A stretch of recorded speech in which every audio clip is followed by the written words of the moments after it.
Well, speaking of that, let's try to make it less complicated. So if you were going to teach somebody really quick in one or two sentences, what would you tell them about diet?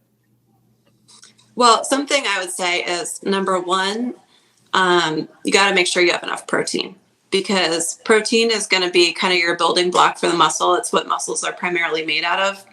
And so you want to feed the muscle if you're looking to not only to build muscle, but even just to lose weight. Because about 20 to 30% of the calories you intake from protein, those are used in just breaking down the protein that you eat. So protein is important. It helps you feel full. So that's something important. I personally have cut out all sugar, added sugar from my diet. I don't think you have to cut out all sugar, but I would say avoiding excess sugar, the refined sugar, as much as possible is good.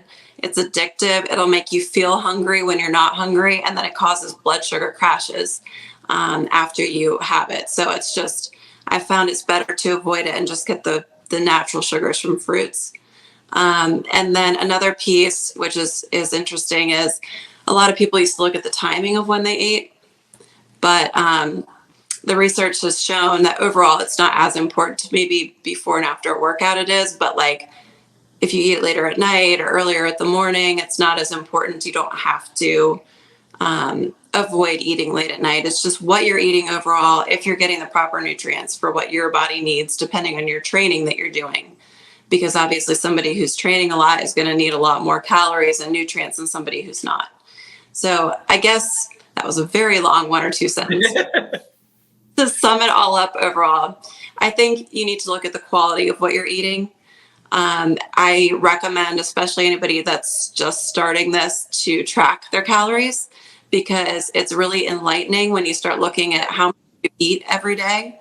So you kind of just keep an eye on it, have an overall goal as to, how many calories you're having, and then make sure those calories you're getting, they're not just sugar or processed food calories. Try and eat as many, whole fruits and vegetables. Shop on the outside of the grocery store, not as much in the aisles, and cook homemade whenever you can. I think that's a good tip right there, is just eat whole foods. Shop outside of the aisles, eat whole foods. If it doesn't rot, don't eat it. And I think that's going to be you're going to be a lot better off than if you eat processed foods, because a lot of those processed foods have a lot of added sugar and they're just not satisfying, satiating. Whereas if you eat real food, just like you're talking about fruit, the keto people will tell you how bad fruit is for you. But the reality of it is, even if an apple does have sugar in it, I dare somebody to eat too many apples. I think it's very difficult. I love apples and I can't eat more than one usually, because you're just full after one. Yeah, they've got the fiber and the water in them, so it really helps you up.